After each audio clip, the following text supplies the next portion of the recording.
তুষার উত্থুপ, জিৎ গাঙ্গুলি, এদের সাথেও আমি প্রোগ্রাম করেছি। ওয়াও। আমি এই 2024 সালে দিদি আমি ক্লাস 10 পাশ করেছি। ক্লাস 10? হ্যাঁ, ওপেন ইউনিভার্সিটি থেকে আমি ক্লাস 10 পাশ করেছি। বাহ। আমি তাড়াতাড়ি স্কুলে পড়াশোনা করি। তো আমার বাড়ি থেকে আমার স্কুলটা হচ্ছে 1 ঘন্টা। আজকে 1 লাখ টাকা জিতলে কি করবে? আজকে 1 লাখ টাকা পেলে জিতলে দিদি আমি সবার প্রথমে আমার গান করার জন্য যত রকম ইনস্ট্রুমেন্ট দরকার আমি সেগুলো কিনবো। বাবাকে কিছু দিয়ে আমি সাহায্য করতে চাই। আর তারপরে আমি বাকিটা তো আমি আরও আমার পড়ার ইচ্ছা আছে, তো আমি পড়াশোনার পেছনে খরচ করতে চাই। তো বাড়ি থেকে কে এসছেন? বাড়ি থেকে দিদি আজকে এসে আমার মা, আমার জেঠি আর আমার মাসি। ও বাহ। কিন্তু এই ফার্স্ট রাউন্ডের খেলাটা যেটা, সেটা জুই খেলতে মানে স্ট্যাম্প তুলে স্ট্যাম্প মারা করতে পারবে? আমার একটু দিদি অসুবিধা হবে। অসুবিধা হবে? তাহলে কি মাকে বলবো তোমার ওই খেলতে? হ্যাঁ। হ্যাঁ, মা কি খেলবেন? আসুন।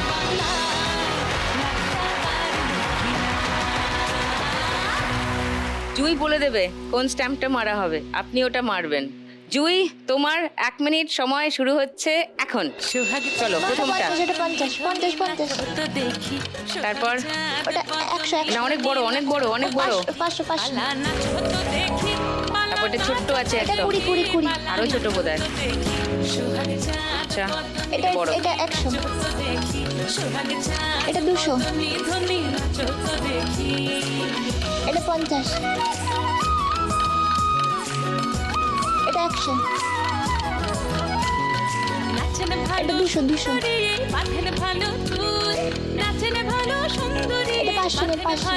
এটা 50। এটা অনেক বড়। 500, 500।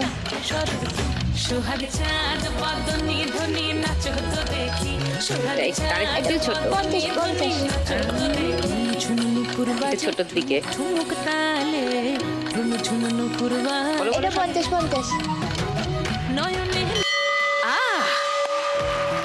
ঠিক 1 মিনিটে শেষ হয়েছে। জুই স্কোর 1750। Well played. এবার মৌসুমী। মৌসুমী, তো সব রকম কাজ করো বলছো তোমার এই নানান রকম অসুবিধাকে জাস্ট তুড়ি মেরে উড়িয়ে দিয়ে। তোমার এই মানে অসুবিধাটা হলো কি করে বা কবে থেকে হলো? দিদি, আমার জীবনটা এরকম ছিল না। আমি আর 5 জনের মতোই সুস্থ স্বাভাবিক ছিলাম। আচ্ছা। যখন আমার 15 বছর বয়স, জাস্ট মাধ্যমিক পাশ করেছি, হঠাৎ করেই আমার হাঁটুতে ব্যথা শুরু হয়। হাঁটুতে? হাঁটুতে আচ্ছা। আমার একটু একটু ব্যথা শুরু হতে হতে বাড়তে থাকে। ওখানে ডাক্তার দেখিয়েছিলাম, কিন্তু সেইভাবে বুঝতে পারেননি। যখন ব্যথাটা আরো বাড়তে থাকে তখন আরেকজন অর্থোপেডিক ডাক্তারকে দেখায়। উনি সাজেস্ট করেন যে আমার পায়ে টিউমার হয়েছে, সেটা অপারেশন করতে হবে। সেটা দুর্গাপুরে হবে না, কলকাতায় আসতে হবে।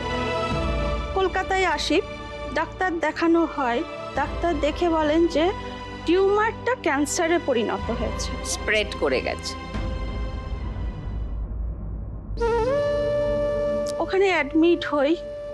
অ্যাডমিট হওয়ার পরে যেদিন আমার অপারেশনের ডেট আসে, আমি নিজেও জানতাম না যে আমার পা বাদ যাবে।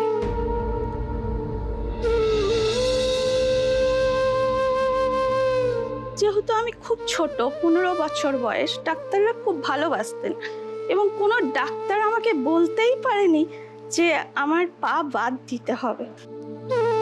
যখন আমাকে সিনিয়র ডাক্তার দেখেন যে এত সুস্থ স্বাভাবিক কি করে হতে পারে, যার পা বাদ যাবে সেইভাবে কিভাবে থাকছে, তো সিনিয়র ডাক্তার আমার কাছে আসেন এবং আমাকে জিজ্ঞাসা করেন যে তুমি কি জানো তোমার কি হয়েছে?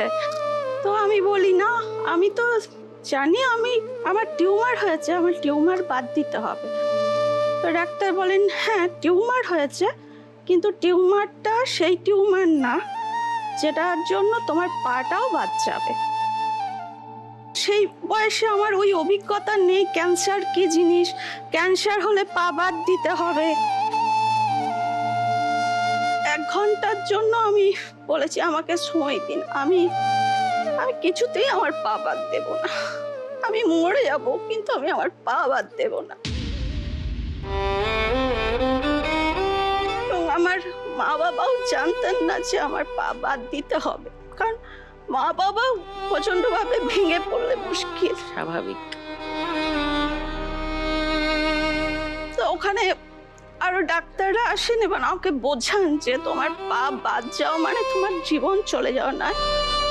সুধা চন্দ্রন আছে, ওনারও পা নেই, কাঠের পা নিয়ে নাচতে পারেন, তো তোমাকেও দাঁড়াতে হবে এবং তুমিও একদিন দাঁড়াবে পা নিয়ে, তোমার নিজের পা না থাকলেও তুমি এগিয়ে যাবে।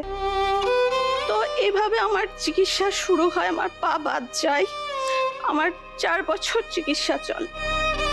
কিন্তু আমি প্রথম মেনে নিতে পারছিলাম না, খুব কষ্ট হচ্ছিল মানতে, কারণ আমার তো জন্ম থেকে নয়।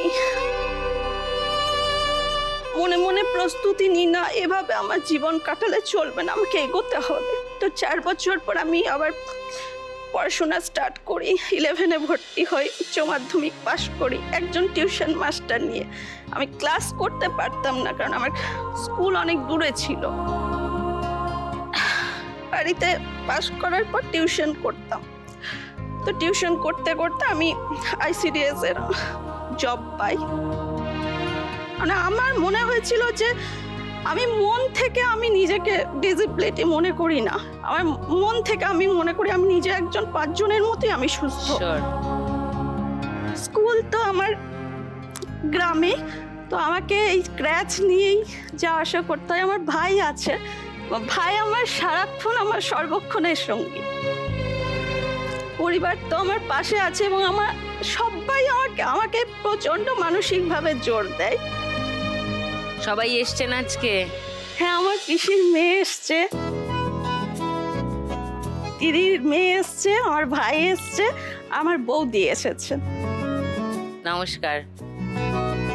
মৌসুমীর কাজের কিছু ছবি সবাইকে দেখাই একটু। এদের কি হচ্ছে, হাইট মাপা হচ্ছে? হ্যাঁ, ওদের হাইট ওয়েট প্রত্যেক মাসেই মাপতে হয়। তো তুমি নিচে বসে কাজ করতে পারো? হ্যাঁ, মানে আমার তো বাড়ির সমস্ত কাজ আমাকে করতেই হয়।